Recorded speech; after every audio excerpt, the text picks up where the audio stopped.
right over here we have a few candles lit already. I have one note passed on to me from someone who had lit candles. Is there any candle that you hadn't thought of until I raised it at this moment? We, being a community, bring our joys, our sorrows into this space to have them shared and held. Any other candles that you would wish to call out that I could jot down, light a candle for you?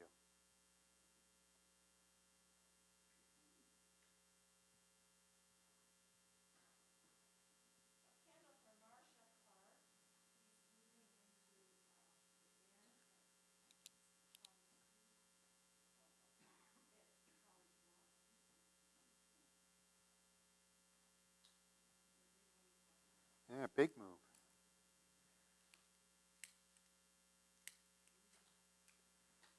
I'm going to do it the easy way.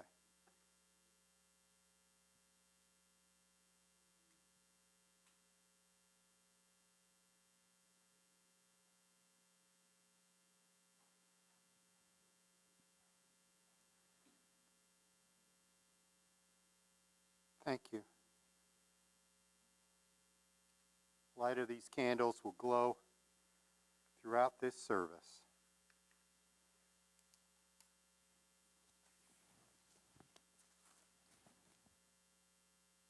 I welcome you all to the Unitarian Universalists of Transylvania County.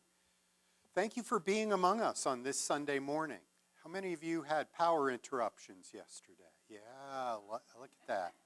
You have a lot to talk about at coffee hour, I know. Yeah, this is interesting weather we had. Yeah. We're glad you're here. We're glad we have power for you to be here. And for our visitors here for the very first time, we especially welcome you. We hope that you find this to be the community we found it to be, a place where people of all different walks of life, all different situations, all different opinions come together and realize that we can indeed support one another in a very countercultural way, in a culture which says division is more honored than being able to be together. So I'm glad you're here. Thank you for gracing us with your presence. For announcements, some of them you saw rotating. I just want to remind those of you who haven't already, I'm looking forward to a couple of things that are coming back for this congregation. One is our church picnic, August 21st. After church on Sunday, August 21st, we'll head off then to Conisty and gather together. First time since the start of the pandemic that we're able to get together for a picnic as a congregation in that way, and that'll be nice. It'll be my first picnic, so I hope it's a good one.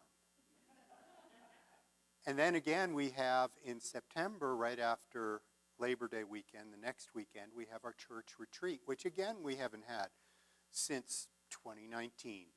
And so we're looking forward to people heading down to the mountain in Highlands, North Carolina, up on top of the mountain, and joining together for that weekend of campfire and fun times together, and a little bit of religious stuff from me, and all of that. Those are a couple of the things that are coming up. We have other things, authors series. We have workshops and other things that come up, but those were the ones I wanted to highlight in our announcements. Some of you may have gotten used to not having things going on, but that's not what we are anymore, and I'm glad of it. So thank you for all being here. I'll now turn it over to Vanessa, our worship associate, to get the worship service started.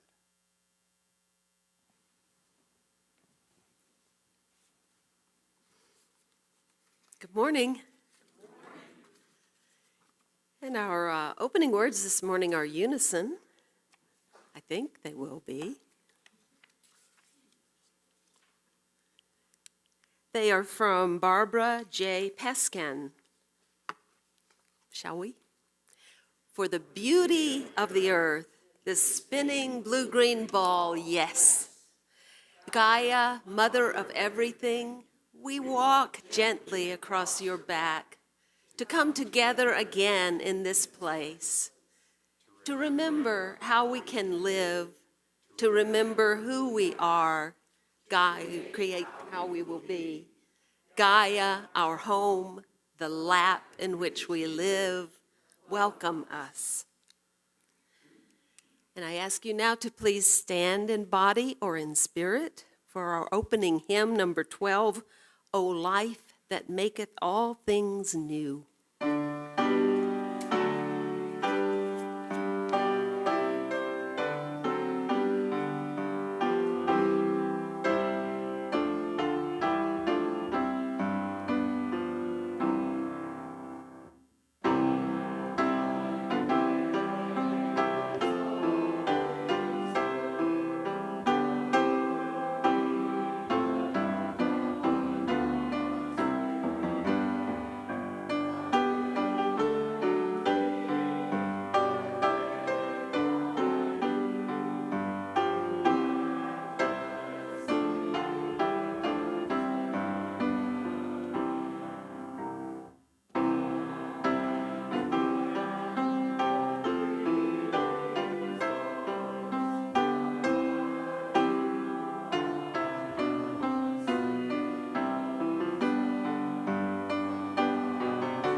We now move more deeply into our worship this morning by lighting the chalice, thank you, symbol of Unitarian Universalism. And we light it with words by Eric Williams.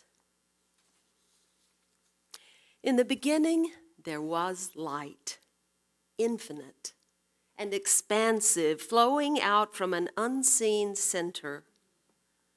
Throughout creation there is light, from the steady sun, the glowing moon, the flashing meteor, the twinkling stars, and the auroras dancing in the northern skies.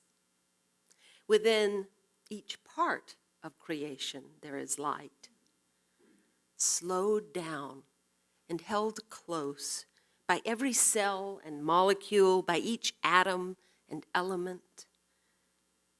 Within you, there is light. The same light as the source, the same radiance that is in all creatures. May this small flame be a constant reminder to you of your true nature and your kinship with all beings. Reverend Bob.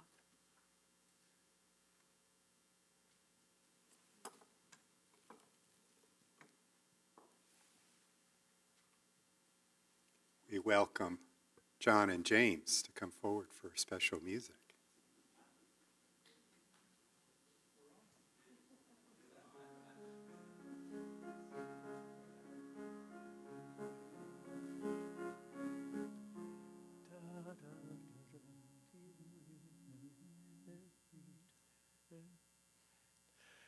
Every time I feel this way, this old familiar sinking, I will lay my troubles down by the water, where the river will never run dry. Hallelujah, Hallelujah, hallelujah, lifted by and by. I will lay my troubles down by the water, where the river will never run dry. It's been said, and I do believe, as you ask, so shall you receive. So take from me these troubles, bring me sweet release, where the river will never run dry. Hallelujah, hallelujah, hallelujah, lifted by and by. I will lay my troubles down by the water, where the river will never run dry. There is a river in this heart of hearts, with a knowingness of my highest good. I am willing, I will do my part, where the river will never run dry.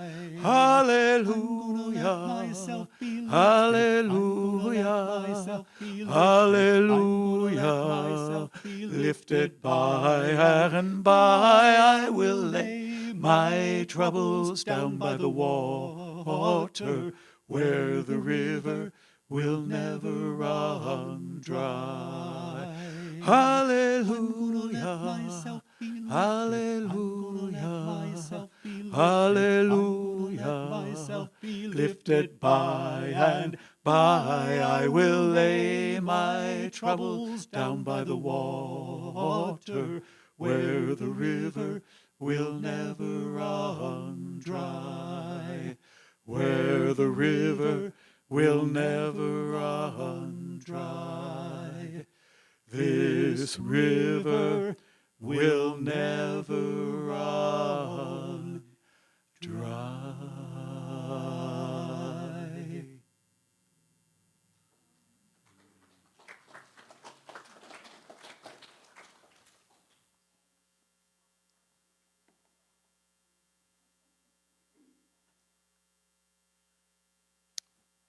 Do folks over here know the Jack and the Beanstalk story? You've heard that story. I'm going to tell it again. You know this story? You don't know it? Okay, good. We got a first timer. Jack and the Beanstalk. Okay, so this story goes back a long time. I was told that this is a story that was published in the 1700s. That's pretty far back. But then a whole bunch of scholars got together and said, no, there's an Iranian version from, and maybe it goes back to 5,000 years ago. The boy and the giant slayer story seems to weave through from a long time ago. Now, when we get really old stories from the Bible, from myths, legends, books, they don't always make sense to us now. And this is one of those stories that's really confusing to me. And I think ministers aren't supposed to tell it. But I'm going to tell it anyway. So, the story is set around a little house with a single mom and child. Child's name is Jack. Jack is kind of foolish. Jack kind of gets scattered in what Jack's supposed to do. Jack really doesn't have any skills that could bring in money for the household. And they're poor. And they're getting poorer by the minute. So Jack's mom, knowing the only thing of value they have is the cow that gives them milk every day for their breakfast, their lunch, their dinner, maybe some butter. The cow needs to be sold at market. trusting Jack. Mom says, Jack, this is it. We got to get rid of the cow. Go to the market and get the best price you can for our cow. Jack takes the cow down the roads. Along the way, meets up with someone very strange, somehow dressed differently, maybe with a little flourish in what he's doing, who stops Jack and says, "What a fine animal you have. Tell me, what are you doing with that fine animal?" And Jack says, "Oh, Mom wants me to bring this cow to market for the very best price I could possibly get." "Oh," says this very strangely dressed person, "that seems like a wonderful responsibility. You would want to do the very best for your mother, wouldn't you?" Jack, thinking of all the times he's been scolded by Mom by not doing all the very best things, says, "Like what?" And this traveler says, "Well, you could bring the cow to market and get some money. But that money would soon be gone. What if instead I told you what I have in my hat? I have in my hat magic beans. They are priceless, magic beans. They are worth more than what you would get in the market for your cow. I would trade you my magic beans for this fine animal. And all you have to do is lay them on the ground, and overnight they will become the most glorious growth you have ever seen." Jack is thinking and saying, "Well, I'm halfway to market. I'd have to walk all the rest of the way, whereas now I could get 3 beans and go back home." So Jack takes the 3 beans and comes back to Mom and says, "Mom, you can't believe what I got for the cow." And Mom is thinking, "You're home early." And Jack says, "Guess." And Mom says, 5 pounds, 20 pounds, 20 pounds of gold. What did you get? What did you get? 3 magic beans, Jack says. Mom says, "What? You sold our cow for 3 beans? They're not beans, they're magic beans." That's what the person said. Mom takes the beans and throws them out the window and says, "Jack, no dinner for you." Jack does not feel very wise in that moment. But the next morning, as the sun is streaming through the windows, it's kind of filtered and greenish.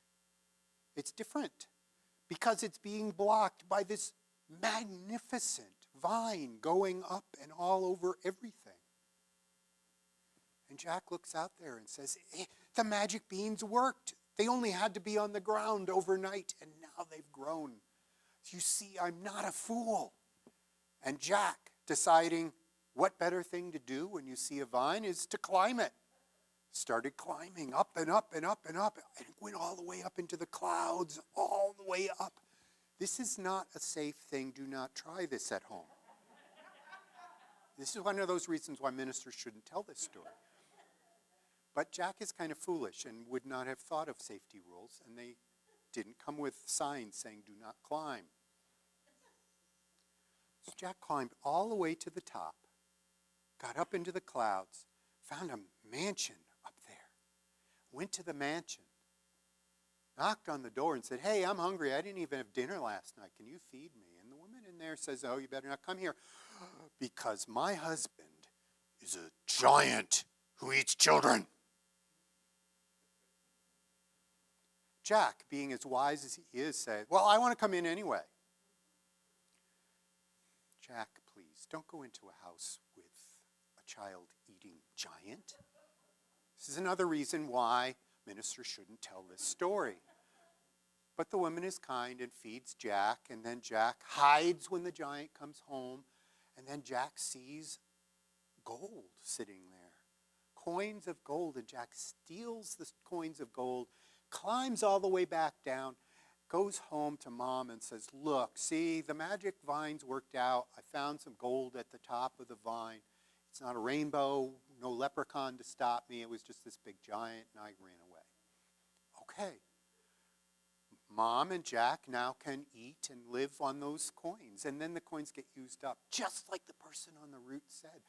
The money you get for your cow will only last so long. The magic vine's always going to be good for you. So Jack climbs the vine again, and this time goes up and steals something else. This is another reason why ministers should not tell this story. And finally, what was that, a goose that laid golden eggs, or is that the other mythological story? And then finally has to go up a third time, and this time takes a magic harp that sings. And if we had a really good book from the 1700s, it might show the harp just screaming that it didn't want to be kidnapped.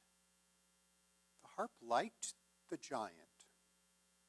But the giant hears the harp screaming and chases Jack, and Jack runs down, and then Jack chops down the vine, and the giant falls to the ground and dies. This is another reason why a minister should not tell this story. How many Unitarian Universalist principles have we just violated here? Sometimes we have to have stories that tell us all the things about how we can be heroic, how we can solve our foolish problems, how it'll all work out in the end. And Jack and the Beanstalk is one of those. And maybe movies like Die Hard, too, or something else. You know, there has to be some one foolish person who's going to save everything with their foolish actions, and it usually ends up with a lot of death. So, here are the morals to the story. One is, if you are a foolish person, politely say no when someone gives you a responsibility. Mom, you say you're going to trust me to do this task. Are you sure? 2, do not climb vines that go up into clouds. There will likely be children eating ogre giants up there. Don't want that.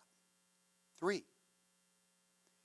if a child steals something of yours and runs down a vine, you are safer staying in your mansion in the cloud. Perhaps you do not run after thieves. Now, this is still true today. It is said that you should not run after thieves. Keep that lesson. And all the rest, just try to figure out for yourself. Are you going to be foolish sometime? I think we all will be. Are you going to get yourself into so much trouble that you end up having to chop down vines? Probably. Are you going to end up in life poor and desperate and hungry? We hope not. But we think that story was written for a society in which that was far more common. And that maybe they had a different attitude of child-eating giants who hoarded gold in their big mansions. So that's our story for this morning. If you want to stay for the rest of the service, you're welcome, or you can head off to the nursery.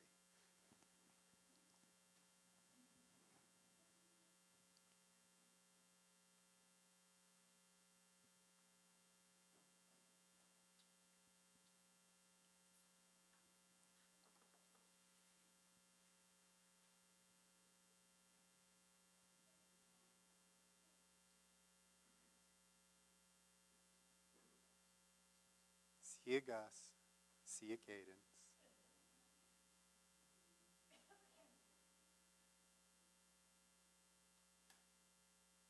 Let's turn our mood more to a time of meditation and prayer. Spirited love and life, we who are gathered here know the vagaries of weather, the ways in which there are those affected by flooding and storm.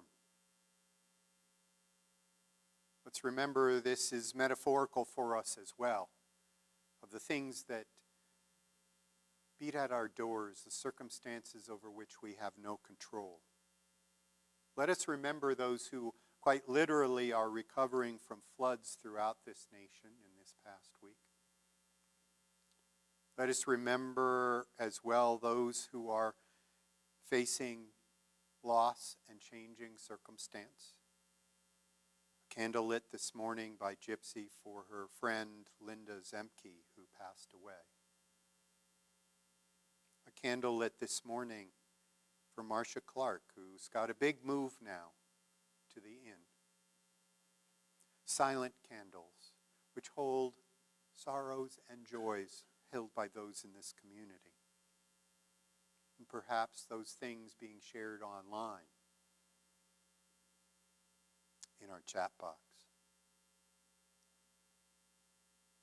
We as a community lift up our prayers to those who are in need and in celebration for those who are glad in a moment to have what they need, glad to have had a beautiful chance in their lives. These are the prayers we hold now in the silence.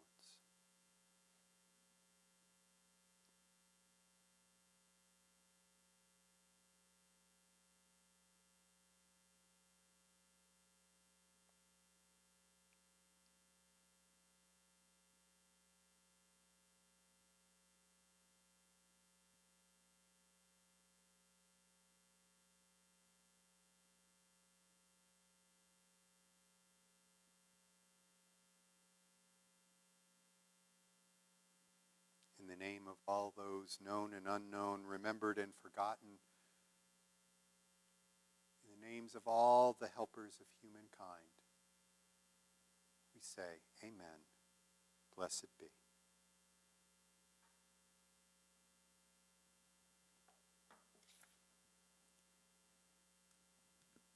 This month starts a new month of special giving for us at UUTC. This month's charitable giving is to El Centro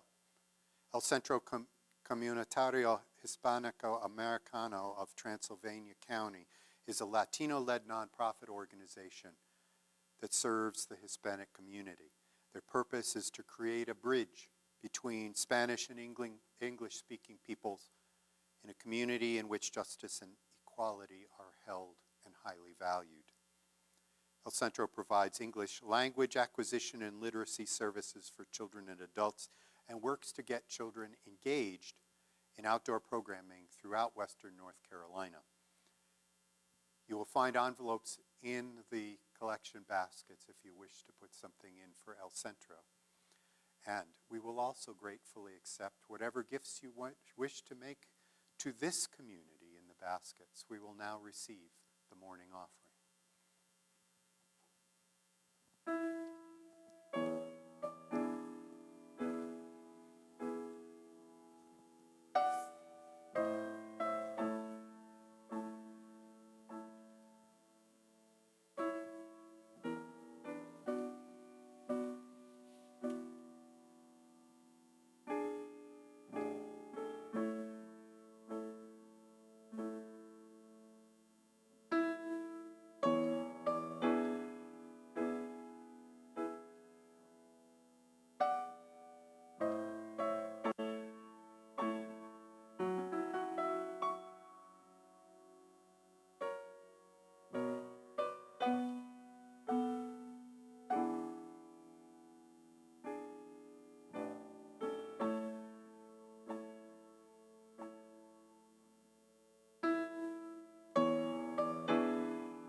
Thank you, Bonnie.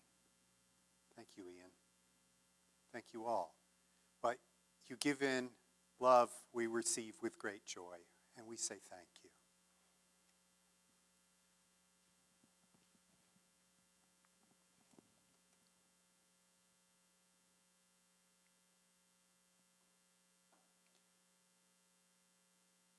The reading I've chosen this morning is from our hymn book. It's number 492. It's from the words of Carolyn Owentoll. See a blossom in your mind's eye. Allow it to fill the interior of your imagination.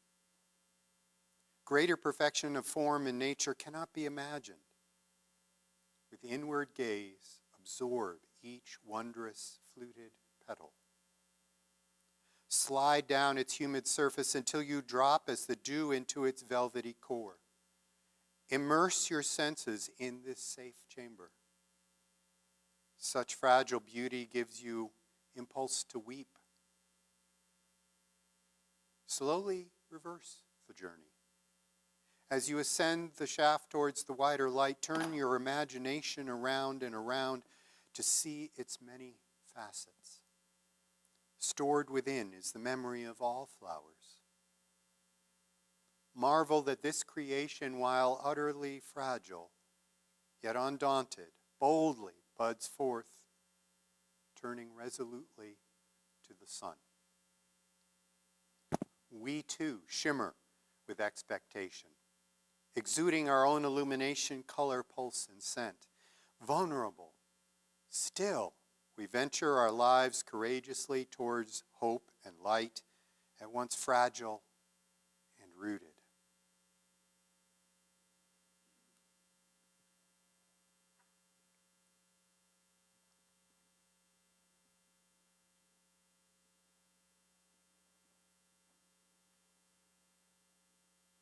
You know, it must be August if your ministers decided that the sermon has to be on Kudzu. And as much as, we had the imagery in the background of the hymn, Kudzu over a whole hill and then up the trees. As much as I'll be talking about Kudzu, and I will be talking about Kudzu, I want you to think that it's not really about Kudzu. Otherwise, I wouldn't really be a good minister if I could talk about one thing and have you hear it's something else that I'm really talking about. First, let's start with the children's story. Jack and the Beanstalk.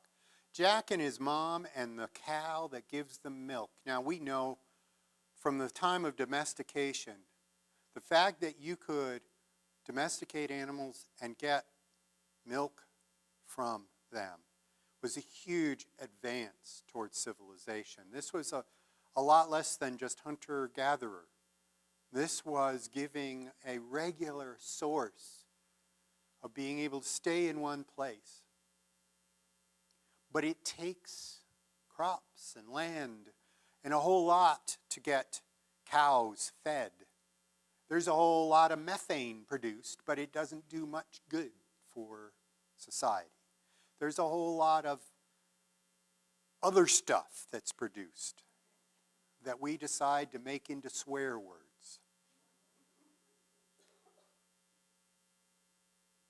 But cow, a domesticated cow, or even goats for that matter that you might milk, are a sign of settlers, a sign of society hunkering down, being sustained. Now, it is a whole lot of work to feed cows. I grew up in dairy farm community when I was growing up, and just about anything flat would be used to grow feed crops, maybe some human food too. And then the hills were more like where the cows could graze. But you had to have hay, and you had to have grain, and you had to have a whole lot of water for the cows. Way back in 1876, this little plant was brought over to the United States to decorate the Japanese pavilion at the World's Exposition. Now, 1876 was a big year for this country because it was like 100 years after 1776. And it was in Philadelphia, which was a pretty big place to celebrate 1776. And they had some newfangled thing that had been brought over from France that was a copper arm with a torch on it, waiting for the United States to decide whether it could take the rest of the statue and maybe put a Statue to Liberty up, which took forever. But that's America too. There were all sorts of miracle things revealed at this exposition, and Kudzu. Kudzu, which decorated the Japanese pavilion, was one of those things. They thought it was beautiful. So quickly, the vines could cover the porches and the trellises, and they had these little purplish flowers on them. Everybody who was anybody wanted one of those. And catalogs had pictures of porches looking so bedazzled with this vine crawling all up and down. U.S. government got into this too because you know what they found? They found that livestock could eat kudzu. You could make hay of kudzu. Why? Kudzu would put nitrogen back into your soil. Now I'm thinking the Music Man here. But these were the soil conservation agents coming out. Why, just get one of these kudzus out on your farm and within 2 years you won't believe what you have. And in fact, I got to read online because ministers in preparing for sermons get to go all over the internet.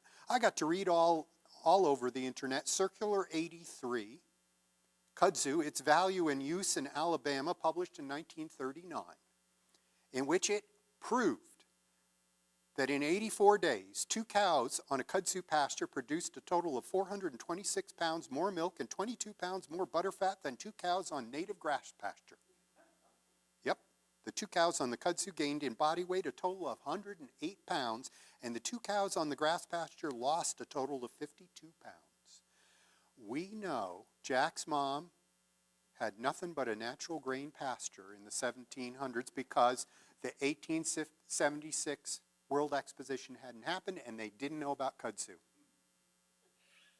What if Jack and his mom had had just 1 acre of kudzu?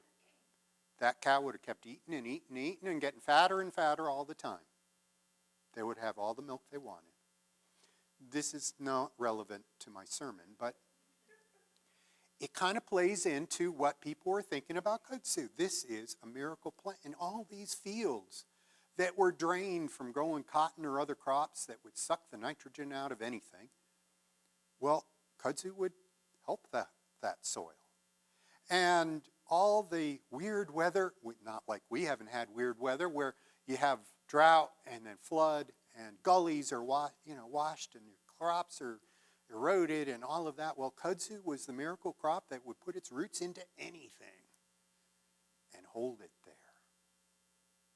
There's a neat poem I found on site. I'll quote just a little bit of it. It's from Saeed Jones, from Prelude to Bruise, Coffee House Press 2014. Now, that was the winner of the 2015 Penn and Joyce Osterweil Award for Poetry.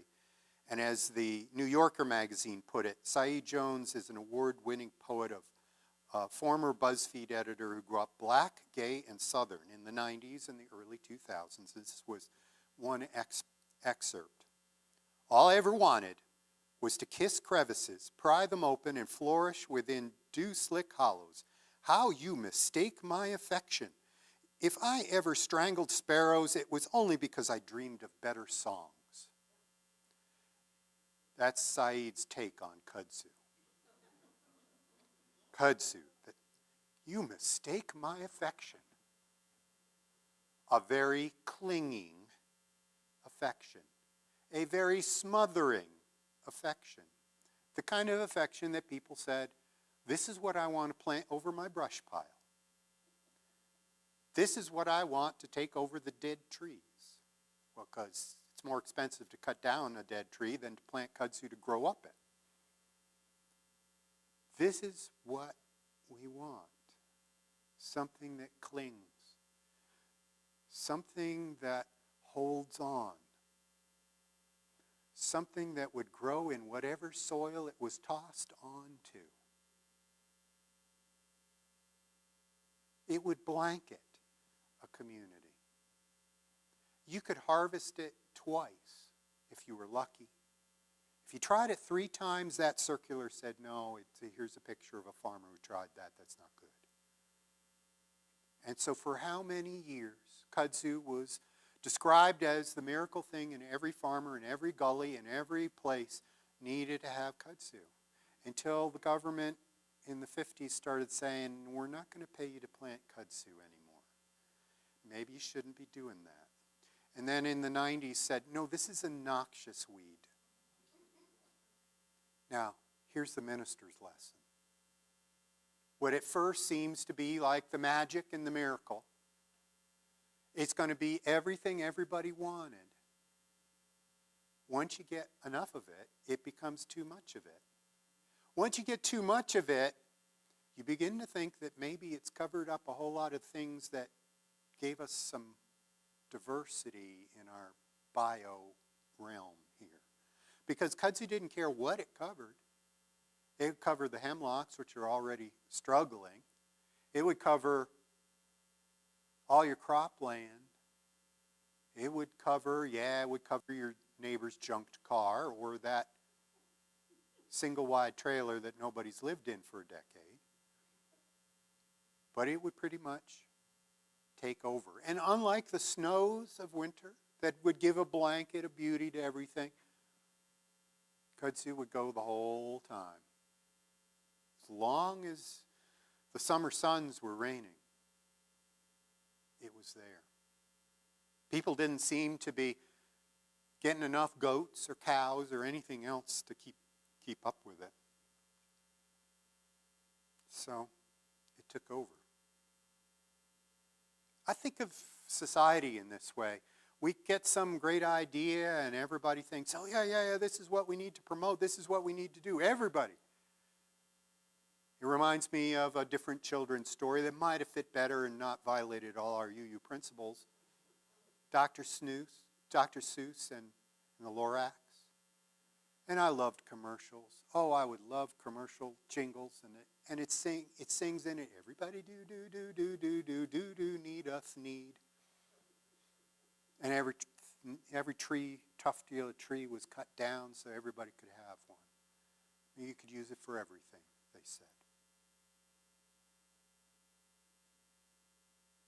Kudzu is a reminder to me of our American society, our way of saying there's got to be a shortcut. There's got to be some magic here for the foolishness of what we're doing. Let's not talk about crop rotation yet. Let's not talk about the kind of plow you should use so you don't have a dust bowl. Let's just get our magic seeds, throw them on the ground.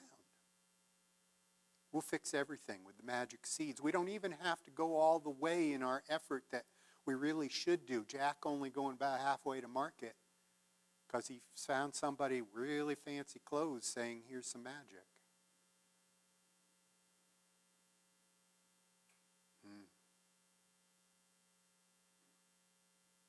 Now, I don't think I can get away with talking about this without linking kudzu in the Bible.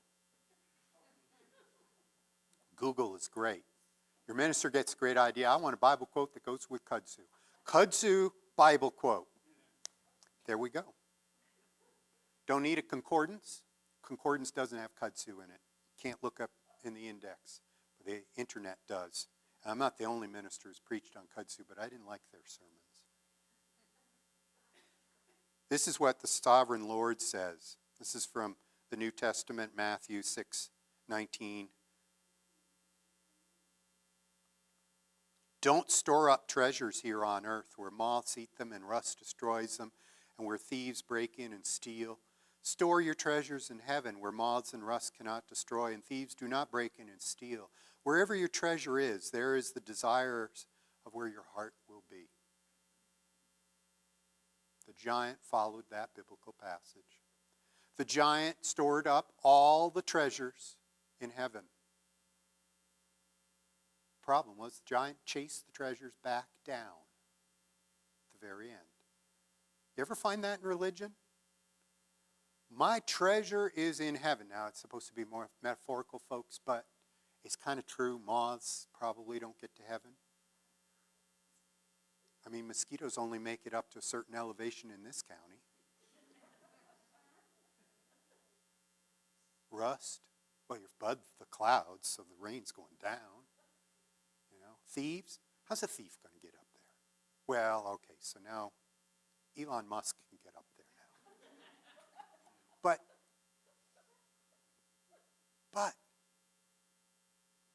that's a biblical thing. That giant was following the Bible of keeping treasures in heaven, literally at least. I don't know figuratively, especially if this was a child-eating giant living up there. Don't think got the whole Bible thing in the Ten Commandments part. But that's the parable. I got another parable that relates to this. It's a Buddhist one. Has a vine in it. I'm going to call it a kudzu vine. Don't know if it is, but I'm going to say it is because it might have been China. Okay? Buddha once told a parable in sutra. A man traveling across a field encountered a tiger. He fled, and the tiger went after him. Coming to a precipice, he got hold of a root of a wild vine and swung himself down over the edge, and the tiger sniffed at him from above. Trembling, the man looked down to where far below another tiger was waiting for him.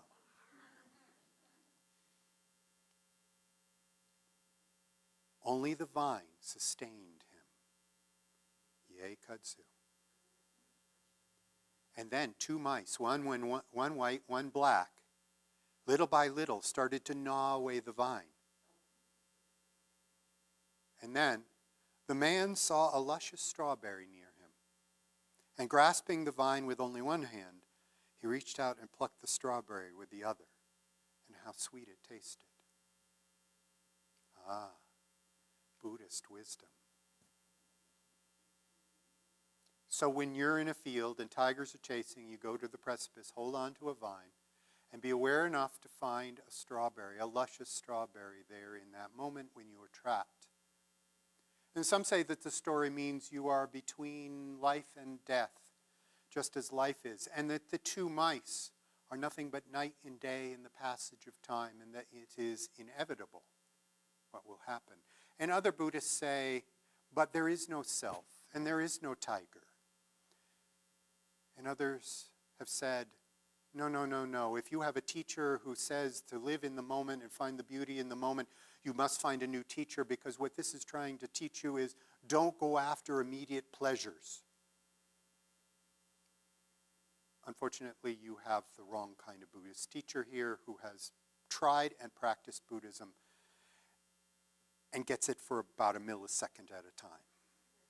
So I don't get that part, but maybe it is.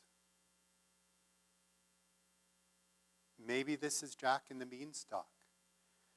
You have starvation at the bottom, and you have a child-eating ogre at the top. I know, I'm stretching here, folks.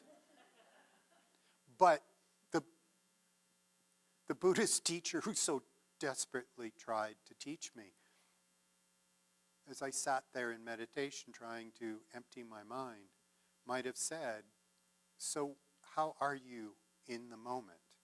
Instead of worrying what's at the top of the precipice and what's at the bottom, how are you in the moment? I think kudzu gets in our way of that. I think kudzu is an in-the-moment thing. It would be really good to solve all our problems right now, and we don't think ahead. Not that I blame the man who ran through the fields to the precipice and jumped over and grabbed onto the root of the vine. I mean, I wouldn't have known what else to do in that situation. So how do we live in the moment? In the moment of all of that, do we even notice the strawberry there? The one luscious thing that's there for our taking.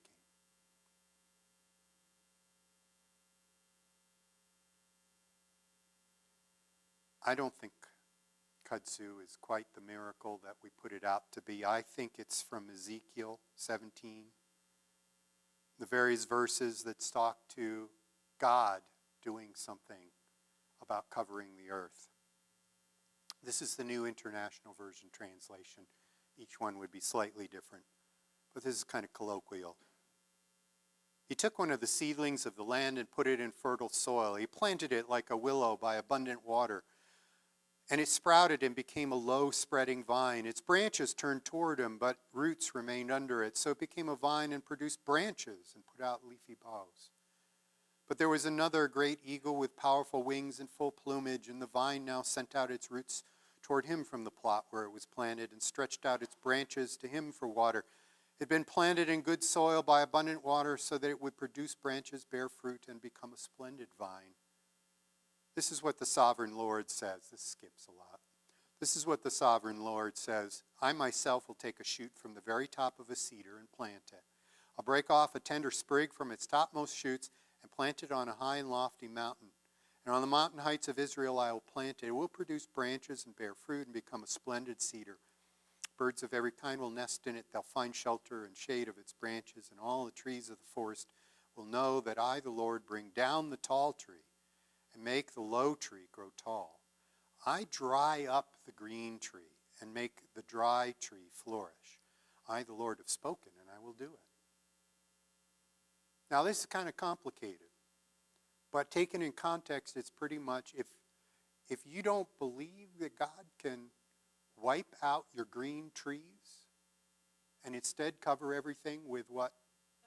Yeah, with kudzu. Now, unfortunately, this does not preach well in other traditions because, you see, it's mostly in the Bible Belt that kudzu has, well, okay, so we can't go there.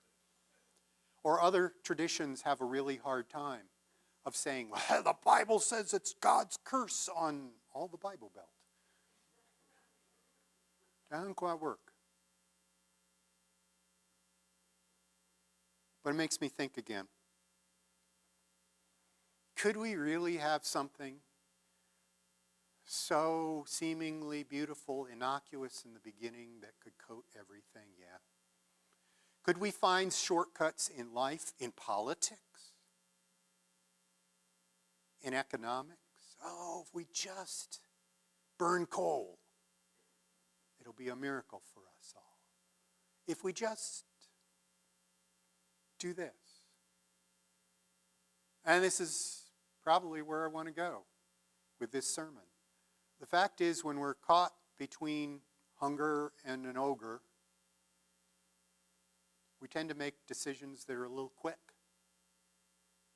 In the Dust Bowl of the 30s, of the Great Depression, quick, get something, have something that'll solve it all, pay people to put the something in. I'm not being anti-government here, I'm being anti-culture. We're too quick sometimes. We jump to conclusions. We don't look ahead to what it'll do. All those stories about how the wise person plants an apple tree knowing that future generations will sit under the shade, don't even know that the next of their children will come along and plant kudzu, and there will be no apple tree left for future generations. From generation to generation, we've been warned. We've been warned. Pay attention. Think generations ahead. Not right now. How do I feed my cows? How do I feed my belly? How do I do something and grasp for it right now without thinking ahead? Because it leaves it to future generations to figure it out. So maybe that's the moral of the story of my summertime.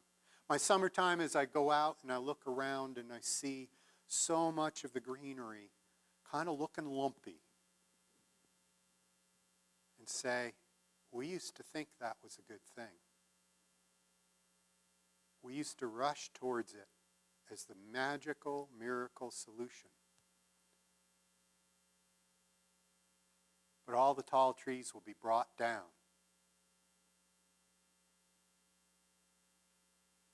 And in the end,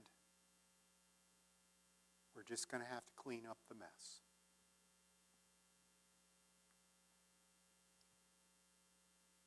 Well, that was a downer. Thanks, Bob, for ending on that note.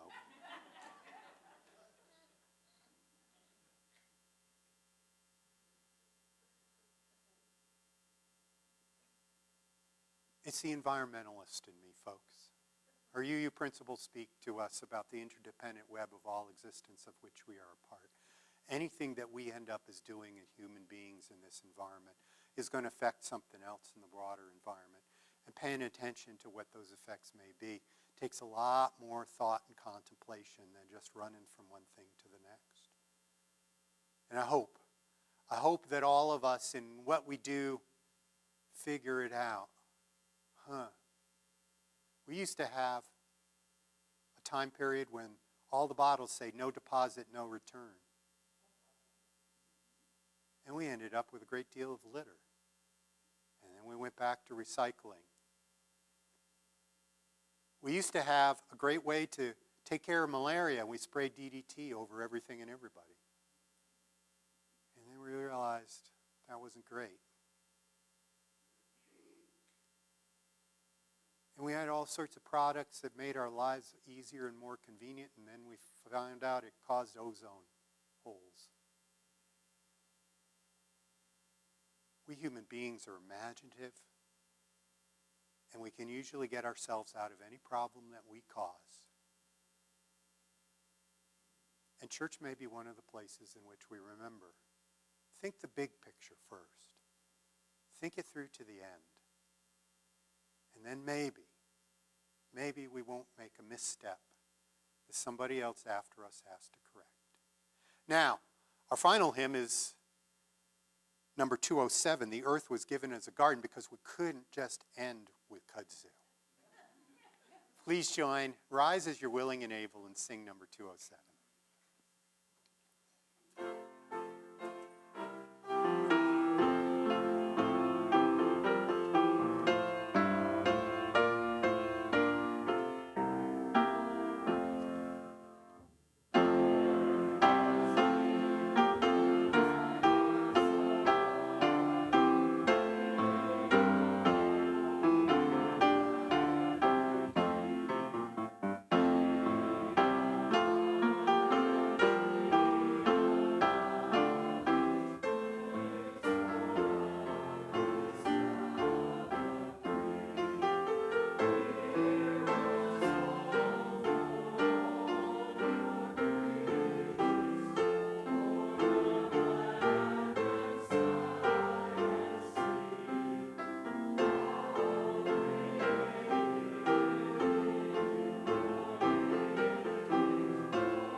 as we extinguish our chalice, may we remember to walk with balance in this world, to know that we cannot escape the tigers at the beginning or the end of the vine we hold on to remember in that moment to look for beauty, and yet also to plan ahead, in that what we do and how we walk this earth does not disturb it for future generations. Though this light go out, may you carry it with you into this world that needs your light, and come back again with love to this community.